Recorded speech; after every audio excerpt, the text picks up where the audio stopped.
Hi everyone, welcome to the Deep Psychology Podcast. Today we're going to be talking about an intro to the levels of spirituality. Welcome to the Deep Psychology Podcast. I'm your host Ross Edwards, author, coach and podcaster.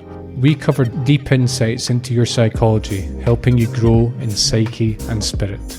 Make sure to subscribe to Deep Psychology on Spotify or Apple to stay up to date. You can also visit the website deep-psychology.com, visited by tens of thousands of people every month for lots of free resources.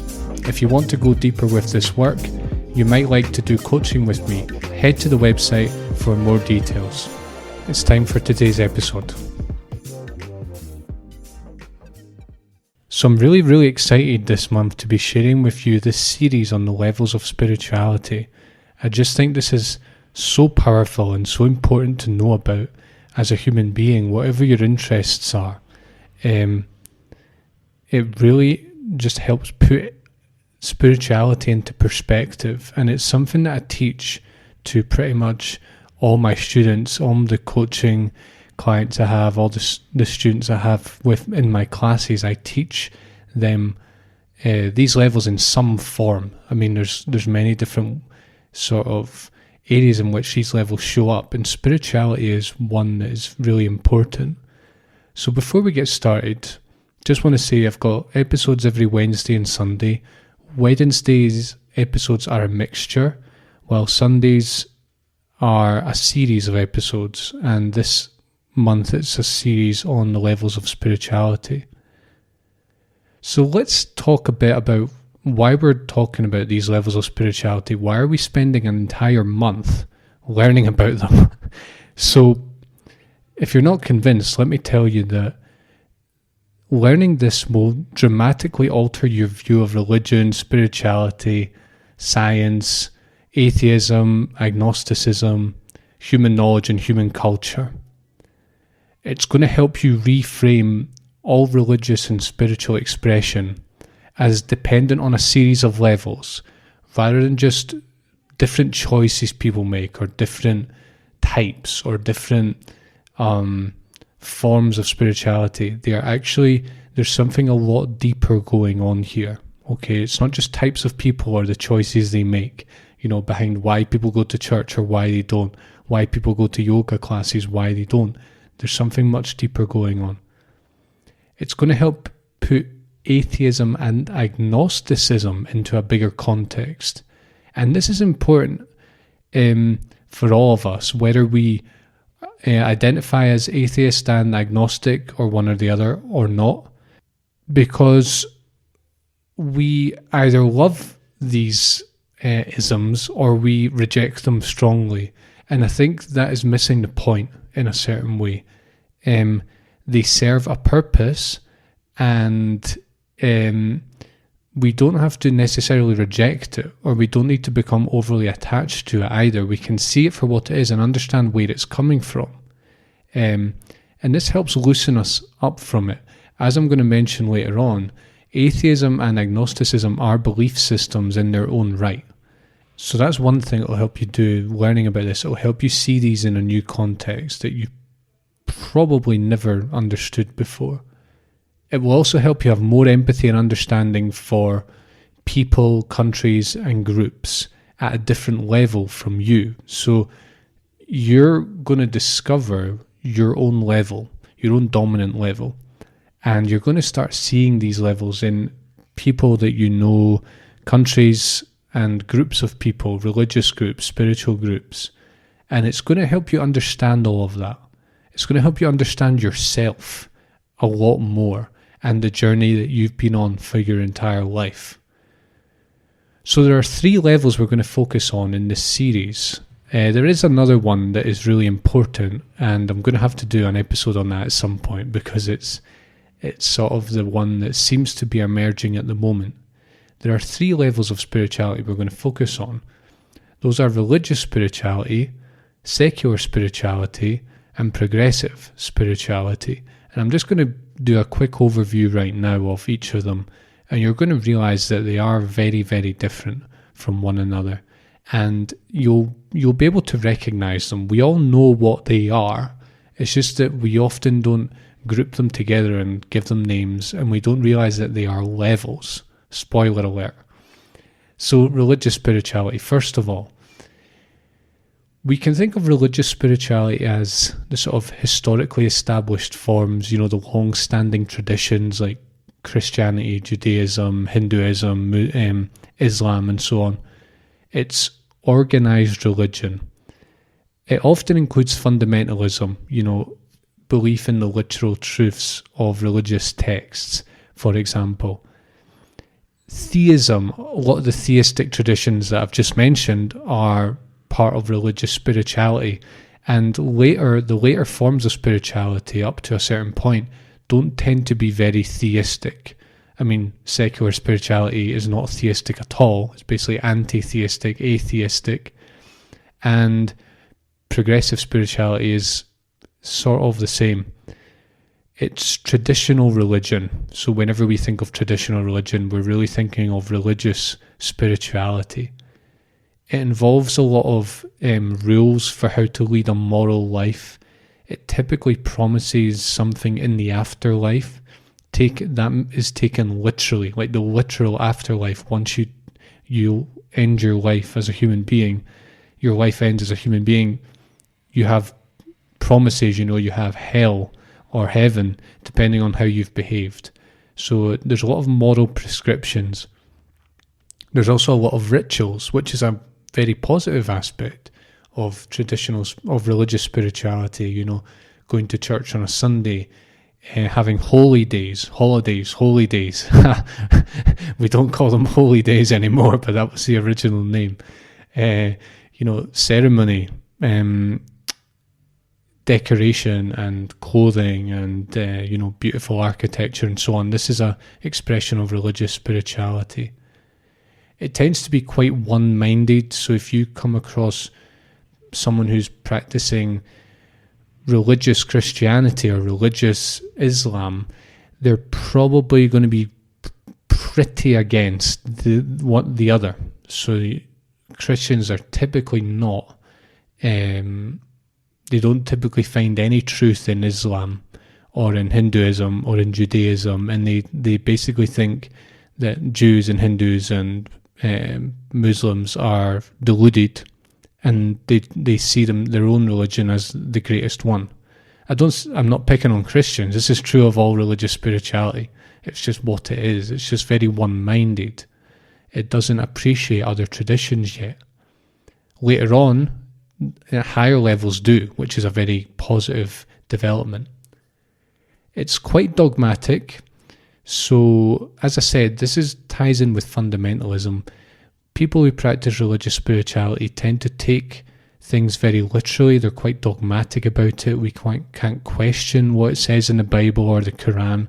This is the word of God. This is what Jesus said. It's written in Psalm 6:41. I mean, I'm not a Bible expert. I'm just coming up with an example off the top of my head. It's written in that verse of the Bible, so it's true. Or it's written in that chapter of the Quran, so it's true. It's very dogmatic. There's a suspicion of science, and I'm going to say there's a suspicion from below. And what I mean is that religious spirituality came before science did in terms of human history. And so it's pre-science. And when science came along, religious spirituality put up a lot of resistance to it. A lot of the early scientists got persecuted, for example. So it's a suspicion of science from below because it realises that science calls into question a lot of the truths of religious spirituality. This contrasts with progressive spirituality, which we'll get to. So let's have a quick overview of secular spirituality. So this is in some ways the polar opposite of religious spirituality. In fact, you could question whether it's a form of spirituality at all. I'm going to say that it is, and I'll explain why later on, but we can think of this form of spirituality as including things like atheism, agnosticism, mainstream academia that tend to be very scientific and not interested in religion or God or spirit or anything transcendent at all. It tends to be anti-spiritual or aspiritual, in that it denies all forms of spirituality, and it sort of defines itself in opposition to them. It defines itself by the fact that it rejects all of them, right? It includes things like scientism, which is basically the idea that the only truths that we can know are those that are scientifically proven. It rejects all positive truth claims. What I mean by this is it rejects things that say there is a transcendent God, there is a deeper purpose, there is a transcendent reality, there is an ultimate reality. It defines positive truth claims that say there is positively, in a positive affirmation. It rejects them. And so that's why it's aspiritual or anti-spiritual, because it's not, it often doesn't come out there and say what ultimate reality is.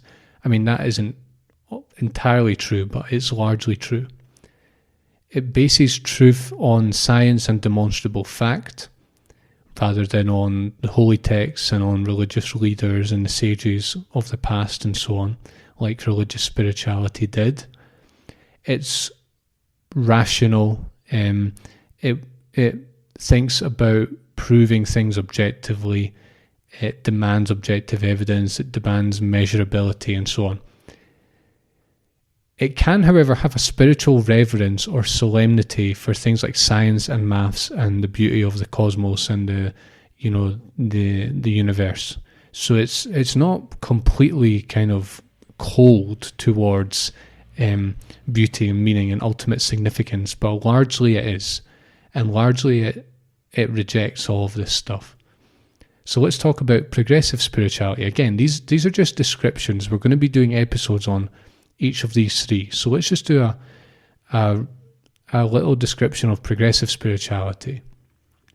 So in progressive spirituality, there's a rekindling of the spiritual life. We start affirming truth again, whereas at secular spirituality, we deny truth. We deny ultimate truth. However, this is post-rational, and it's not going back to traditional religious spirituality. Is going forward. It's based on postmodern values. It's pluralistic. It wants to integrate many different spiritual systems together. It'll take a bit from the East, a bit from the West. We start doing yoga and meditation, these ancient spiritual practices from the East. We start getting involved with them. It's based on postmodern values like egalitarianism, feminism, pluralism, tolerance for minority groups and so on. One of the great expressions of progressive spirituality is non-duality, which, if you've not heard of, I'm sure we'll get to at some point. It's based on practice rather than belief. So yes, there's a rekindling of the spiritual life, but it's based on how can I practice to come to the realizations that are talked about in the traditions, rather than believing in the holy book.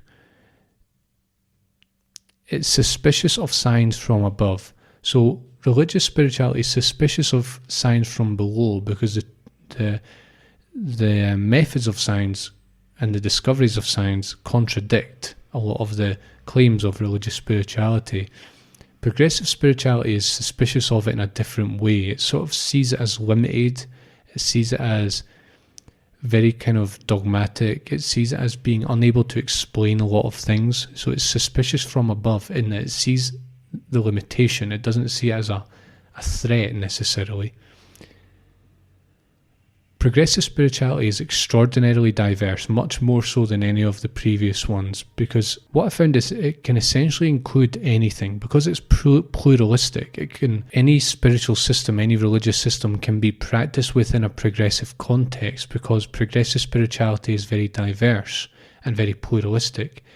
I think what matters is the values behind it, and what I've said here about practice rather than belief, there's more openness. It's not dogmatic. It's not based on sort of the traditional institutions, it's not embedded in them. You're not going to see a lot of progressive spirituality in churches and mosques and so on. It's more in things like centres, yoga centres, meditation centres, these kind of things. So it's radically different from traditional or religious spirituality. So now that we've done a quick overview, and I hope you're starting to get a good feel for what these different levels are, I want to talk about the levels property of them, the fact that they are levels and what that really means, okay? So first of all, these are a series of elaborations that appear chronologically in human history.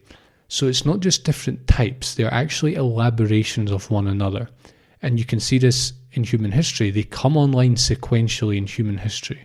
So traditional or religious spirituality is millennia old. You know, if you think a lot of the holy texts started to be written literally thousands of years ago, right? Secular spirituality goes back to the Enlightenment, so sort of 17th, 18th, 19th century. And progressive spirituality first appeared in the 1960s or so, on a big scale. So they appear chronologically in human history, and this is a crucial point for understanding that they are levels, not just different types. Each of them is making truth claims and defining ultimate reality, so that's why they're all forms of spirituality. And even secular spirituality does this, and there's a quote that I really like from a philosopher that I'm a fan of, called Steve McIntosh. I'd really recommend his stuff. He says, quote, "Given that we still know very little about the origins of the universe and the nature of the human mind, atheists' certainty that the universe is merely physical and that nothing transcendent exists is clearly a belief system in its own right," end quote. So basically what Steve McIntosh is saying here is that atheists are still making very strong truth claims, and their truth claims are based on partial evidence, and they don't realise that we actually still know very little. We're not very sure about how the universe came about. You know, the universe, the physical universe that atheists define as being the only reality. A lot of the time, we don't actually know how that came about. And there's a lot we don't know about, you know, there's a lot that science doesn't know, there's a lot biology doesn't know, there's a lot that physics doesn't know. You know, all the rational and modern enterprises of truth don't know a lot. And so this very firm conclusion that atheists make, that there is no God and there's nothing transcendent, there's no transcendent reality, there's no ultimate reality, is a belief system. And I agree with that. And this is a more, you know, it's a more complicated way of saying that atheism and science is a belief system, and a lot of us are starting to recognize that. You know, it's a bit of a cliche now, but it's true. These are levels in that they are levels of complexity, and they are different elaborations. Each one builds on the downsides and the limitations of the previous one. You can kind of think of them as steps or as rungs in a ladder. It's like religious spirituality gets us so far, and then we realize, oh, maybe the world is measurable and objective. So rational spirituality or modern spirituality comes online, and that's our frame for understanding everything. And then we realize the limitations of that, and we realize, oh no, there is actually a lot of truth to be found in all the spiritual systems that have appeared so far. And then progressive spirituality comes online. So they are levels of complexity. Each one, I also like to think of the Russian doll analogy. You know, the bigger Russian doll includes the little ones. The little ones don't include the big ones, but the big one requires the little one to exist, because without the little ones, there couldn't be a series of Russian dolls. There would just be a big one, and that is not a series of Russian dolls, right? They follow one another in a definite order. So basically, this is true on a cultural level and an individual level. You cannot participate as an individual in progressive spirituality without having first gone through secular spirituality, without being a bit of an atheist and a scientist for a while. You cannot do that. And it's true on a cultural level. Countries and groups cannot just be progressive, do progressive spirituality until they've gone through religious spirituality, modern spirituality first. And if you look at any country that has progressive spirituality, you'll see that those earlier levels exist, and you'll see that countries that are predominantly traditional or predominantly modern in their spirituality, they cannot get further without having experienced. We can't go to progressive without having experienced the earlier ones, right? So that's something that a lot of people do not understand, and it's really crucial to understanding humanity and yourself. We as individuals develop through them sequentially, and I cannot emphasize this enough. You can literally see this in your own life. Now, a lot of us in the modern day don't really go through religious spirituality.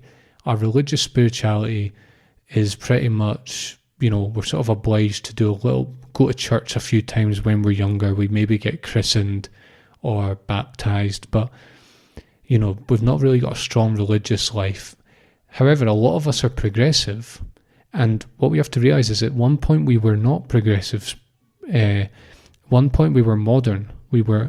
Our spirituality was at a modern level, and we could only get to progressive by going through modern. This is something a lot of progressive spiritual people do not understand, and it is crucial to understand it. We develop through them sequentially, and you cannot just skip ahead. And finally, each of them has their own practices. So this is an interesting one, because basically I said, religious spirituality is a lot of practices, rituals, ceremony, holy days, and so on. But secular spirituality has its own practices. The practice of teaching people science is a practice that comes from modern spirituality.